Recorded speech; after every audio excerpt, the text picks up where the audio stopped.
الف کے بعد چونکہ ساکن ہے، الف کو پڑھنا مشکل ہے، اس لیے الف حذف ہو جائے گی اور ارتبتم. اور جیسے را یا با، ریب عربی زبان میں کہتے ہیں شک کو. سورہ بقرہ کے شروع میں آتا ہے لا ریب فی، قرآن ایسی کتاب ہے کہ اس میں کوئی شک نہیں ہے.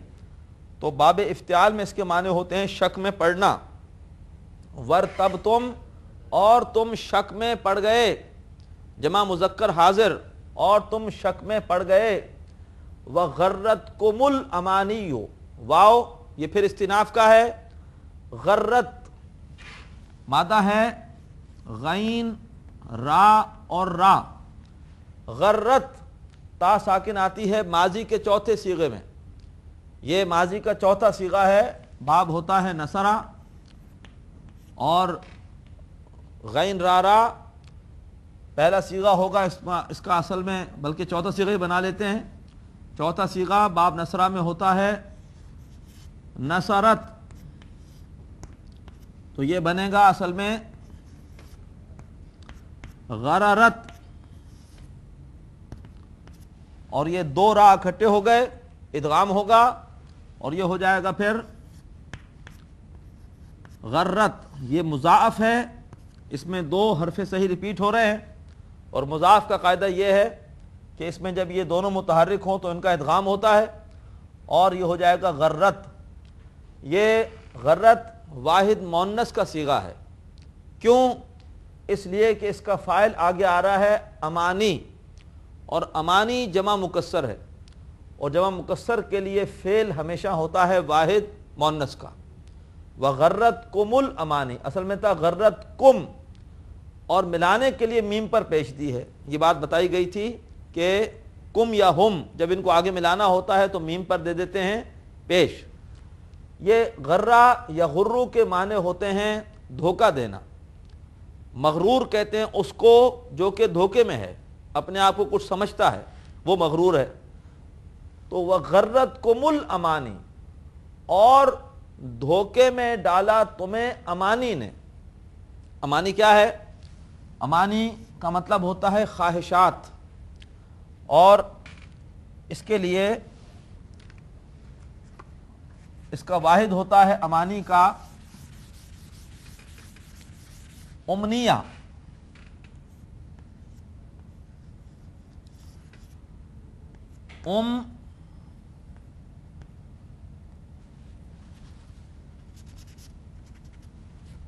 امنیتن، امنیہ کہتے ہیں خواہش کو، اور اس کی جمع امانی. امنیہ کسی آدمی کی خود ساختہ کوئی خواہش ہو، اور اسی کی جمع امانی. جیسے قرآن مجید میں یہ لفظ آیا ہے امانی کا سورہ بقرہ میں. یہودیوں نے کہا لن يدخل الجنۃ الا من کان ہودا او نصارا، جنت میں کوئی داخل نہیں ہوگا سوائے یہودیوں یا عیسائیوں کے. قرآن تبصرہ کرتا ہے سورہ بقرہ آیت 110 تلک امانیہم، یہ ان کی خواہشات ہیں، خود ساختہ خواہشات ہیں، ان کے پاس اس کا کوئی ثبوت نہیں ہے. انگریزی میں اس کا اچھا ترجمہ ہے وشفل تھنکنگز، خود سے کچھ اچھی اچھی خواہشات گھڑ لینا. وغرتکم الامانی، تمہیں دھوکے میں ڈالا خواہشات نے. بعض لوگ یہ سمجھتے ہیں کہ ٹھیک ہے ہماری بے امنی تو ہے، لیکن اللہ بڑا غفور ہے، بڑا رحیم ہے، بخشنے والا ہے، وہ بخشی دے گا. تو یہ اس کے لیے کوئی دلیل نہیں ہے. اگر اللہ نے سب کو بخشی دینا تھا تو پھر یہ شریعت کے احکامات دینے کی ضرورت کیا تھی، اور قرآن مجید میں گناہوں کی سزا اور نیکیوں کا بدلہ اور ریوارڈ یہ بیان کرنے کی ضرورت کیا تھی؟ کرامن کاتبین کو بٹھانے کی ضرورت کیا تھی کہ ہر ایک کی نیکی بھی لکھی جا رہی ہے اور ہر ایک کی برائی بھی لکھی جا رہی ہے؟ نہیں. ان الابرار لفی نعیم و ان الفجار لفی جہیم، نیکوکار نعمتوں میں ہوں گے اور اللہ کے احکامات توڑنے والے جہنم میں ہوں گے. یہ قرآن کا بڑا واضح اور دو ٹوک فیصلہ ہے. فرمایا وغرتکم الامانی، اور تمہیں دھوکے میں ڈالا تمہیں خواہشات نے. امانی جمع مکسر، اس لیے غرت واحد مؤنث کا صیغہ، یہ غرت کا یہ فاعل ہے. حتیٰ کے معنی یہاں تک کہ، یہ حروف جار بھی ہوتا ہے، اور یہ مضارع سے پہلے آئے تو یہ مضارع کو نصب دیتا ہے. یہ نواسب مضارع میں سے بھی ہے، حتیٰ یہاں تک کہ جاء، جاء یہ ماضی کا صیغہ ہے، مادہ اس کا ہوتا ہے جیم یا اور حمزہ، باب ضربہ سے آتا ہے یہ، اور یہ ماضی کا پہلا ہی صیغہ ہے جاء۔ ضربہ کے وزن پر اصل میں تو یہ تھا ضربہ جیاء، زبر اور اس کے بعد یا ہے تو یا تبدیل ہو گئی کس میں؟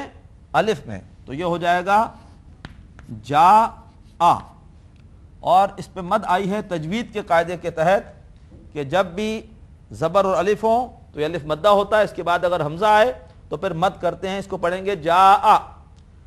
جاء کا مطلب ہوتا ہے عربی میں آنا، حتیٰ یہاں تک کہ جاء آ گیا امر اللہ۔ امر اللہ مرکب اضافی ہے، اللہ کا حکم، اللہ کا فیصلہ، مراد یہ ہے کہ موت، یہاں تک کہ اللہ کا فیصلہ آ گیا یعنی تمہاری موت آ گئی۔ یہ ہیں اصل میں 4 مراحل کہ جن کی وجہ سے ایک مومن رفتہ رفتہ منافق بن جاتا ہے۔ نمبر 1، وَلَكِنَّكُمْ فَتَنْتُمْ أَنفُسَكُمْ، تم نے اپنے آپ کو مال اور اولاد کے فتنے میں ڈال لیا، تم انہی کے طلبگار بن گئے، تم نے ان کی وجہ سے اللہ اور آخرت کی تیاری کو بھلا دیا۔ نمبر 2، وَتَرَبَّصْتُمْ، دین کے تقاضوں کے حوالے سے تم ڈیلے کرتے رہے، انتظار کرتے رہے۔ وَارْتَبْتُمْ، رفتہ رفتہ تمہارے دل میں آخرت اور اس کے حساب کتاب کے حوالے سے شکوک و شبہات پیدا ہو گئے۔ اور اس کے بعد وَغَرَّتْكُمُ الْأَمَانِي، اور تمہیں دھوکے میں ڈال دیا تمہاری بعض خود ساختہ خواہشات نے۔ اللہ تعالیٰ بخشی دے گا، بڑا رحیم ہے، بڑا غفور ہے، اور بہرحال ہم آخری نبی صلی اللہ علیہ وسلم کی امت میں سے ہیں، اور ضرور اللہ تبارک و تعالیٰ آخری نبی کی امتی ہونے کی وجہ سے ہماری بخشش کر دے گا، اور اس کی وجہ سے تم نے اللہ کے رسول صلی اللہ علیہ وسلم کے احکامات کا پاس نہ کیا۔ حالانکہ بہت صحیح کہی بات اقبال نے کہ کی محمد سے وفا تو نے تو ہم تیرے ہیں صلی اللہ علیہ وسلم، یہ جہاں چیز ہے کیا لوح و قلم تیرے ہیں۔ تو اگر ہم اللہ کے رسول صلی اللہ علیہ وسلم کی سنتوں پر عمل کرتے، آپ سے محبت کرتے، آپ کی شریعت پر ہمارا عمل ہوتا، اس کے نفاذ کے حوالے سے ہم جد و جہد کرتے، تو ضرور اللہ تعالیٰ پھر ہمارے گناہوں کو، خطاؤں کو بھی معاف کر دیتا۔ فرمایا یہاں تک کہ خواہشات نے تمہیں دھوکے میں ڈالا، یہاں تک کہ آ گیا اللہ کا حکم، اور اس کے بعد ہے وَغَرَّكُمْ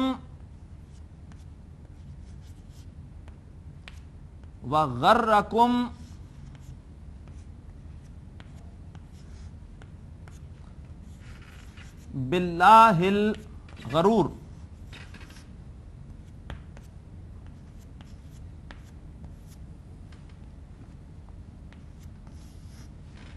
آیت نمبر 14 یہاں مکمل ہو رہی ہے۔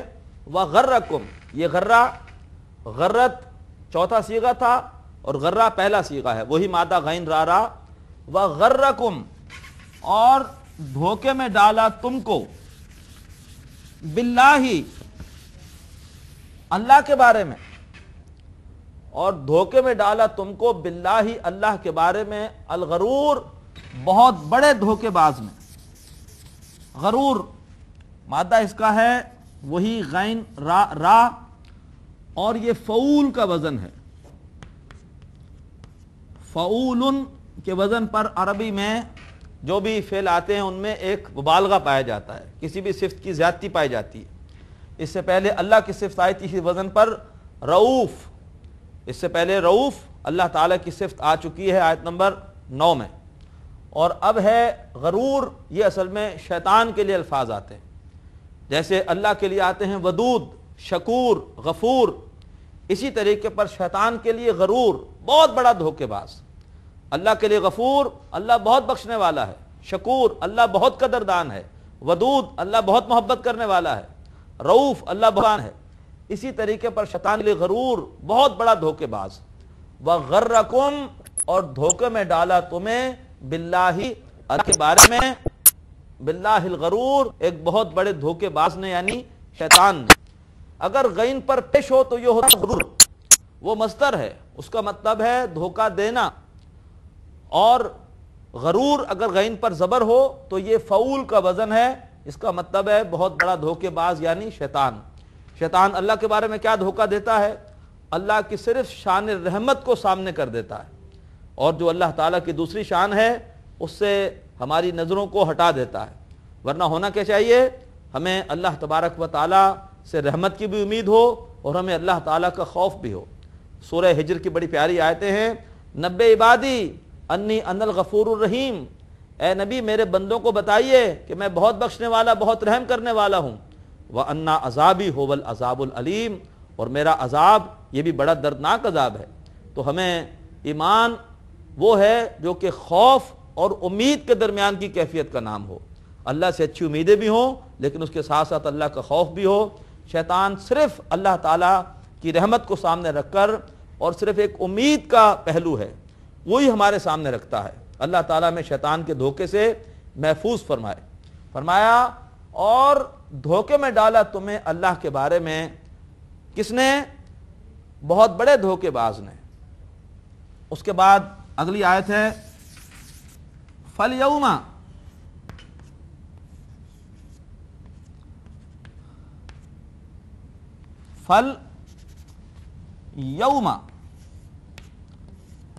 لا یؤخذ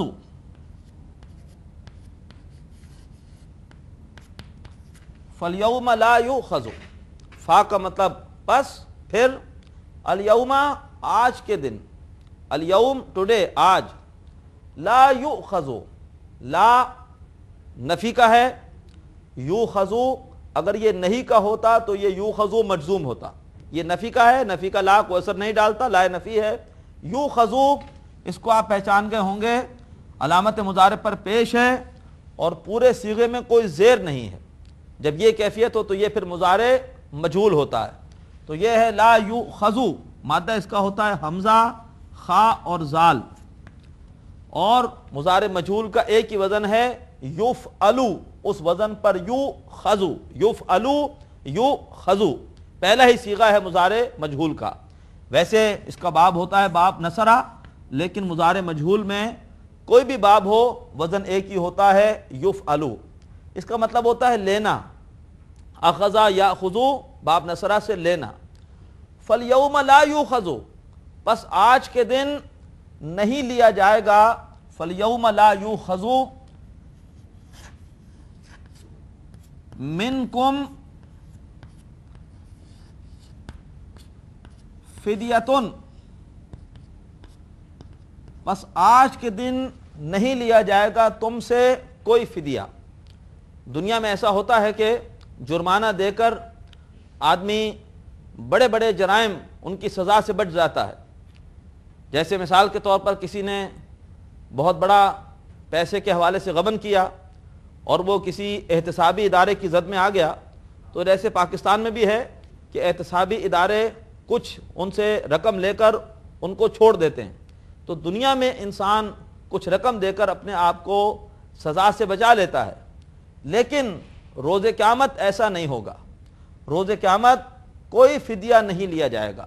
فالیوم لا یؤخذ، پس آج کے دن نہیں لیا جائے گا منکم تم سے فدیۃ کوئی فدیہ، ولا من الذین کفروا، ولا من الذین، ولا من الذین کفروا،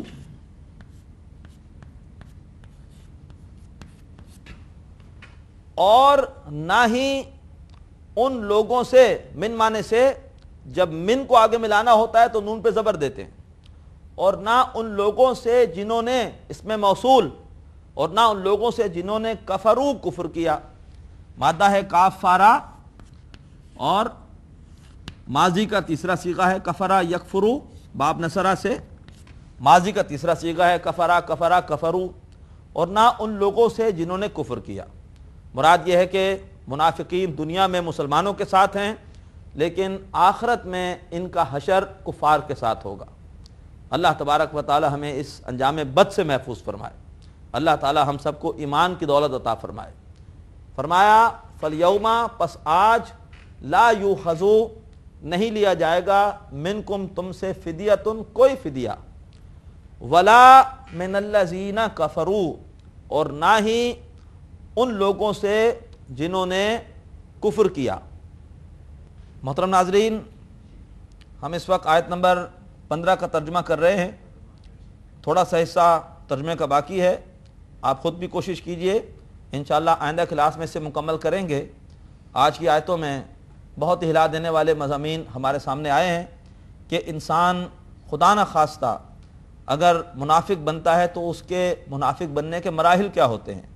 ابتدا میں دنیا کی طرف رغبت، دین کے تقاضوں سے پہلو تہی، دین کے حوالے سے گو مگو میں رہنا، رفتہ رفتہ پھر شیطان دل میں شک کے کانٹے بو دیتا ہے، اور پھر انسان بعض خواہشات سامنے رکھ کر اور اپنے آپ کو دھوکے میں مبتلا کرتا ہے، اور اصل دھوکہ دینے والا شیطان ہے۔ اللہ تبارک و تعالی ہمیں شیطان کے مختلف ہتھ کنڈوں سے، شیطان کے مختلف چالوں سے، اس کے مختلف دھوکوں سے محفوظ فرمائے۔ اللہ تبارک و تعالی اس تھوڑی سی زندگی میں خلوص کے ساتھ، اخلاص کے ساتھ، یکسوئی کے ساتھ اپنے دین کی خدمت کی توفیق عطا فرمائے۔ اللہ تبارک و تعالی ہمیں محنت کی توفیق عطا فرمائے۔ محنت کریں لیکن پھر بھی بھروسہ اللہ تعالیٰ کی رحمت پر ہی کریں۔ آج ہم اسی پہ اکتفا کر رہے ہیں، اجازت دیجئے۔ وآخر دعوانا ان الحمد للہ رب العالمین۔ ناظرین، ابھی آپ نے پروگرام عربی گرامر برائے قرآن فہمی کا لیکچر نمبر 45 ملاحظہ فرمایا۔ اب آپ کے سامنے اس لیکچر سے متعلق سوالات پیش کیے جا رہے ہیں۔ ان سوالات کے صحیح جواب دینے والے ناظرین کو کیو ٹی وی کی جانب سے کورس کے اختتام پر سرٹیفکیٹس دیے جائیں گے۔ سوالات یہ ہیں۔ پہلا سوال ہے، فاعل جمع مکسر ہو تو فعل ڈیش کا آتا ہے؟ اے جمع مؤنث غائب، بی جمع مؤنث حاضر، سی واحد مؤنث غائب۔ دوسرا سوال، جاء کا مادہ ہے ڈیش، اے جیم یا حمزہ، بی جیم حمزہ یا، سی جیم واو حمزہ۔ تیسرا سوال، یوخذو ڈیش کا صیغہ ہے؟ مضارع معروف، بی مضارع مجہول، سی مضارع منصوب۔ چوتھا سوال، کفرو باب ڈیش سے ہے؟ اے فتح، بی نصرہ، سی ضربہ۔ محترم ناظرین، سوالات ایک بار پھر سماعت فرمائیے۔ پہلا سوال ہے، فاعل جمع مکسر ہو تو فعل ڈیش کا آتا ہے؟ اے جمع مؤنث غائب، بی جمع مؤنث حاضر، سی واحد مؤنث غائب۔ دوسرا سوال، جاء کا مادہ ہے ڈیش، اے جیم یا حمزہ، بی جیم حمزہ یا، سی جیم واو حمزہ۔ تیسرا سوال، یوخذو ڈیش کا صیغہ ہے؟ مضارع معروف، بی مضارع مجہول، سی مضارع منصوب۔ چوتھا سوال، کفرو باب ڈیش سے ہے؟ اے فتح، بی نصرہ، سی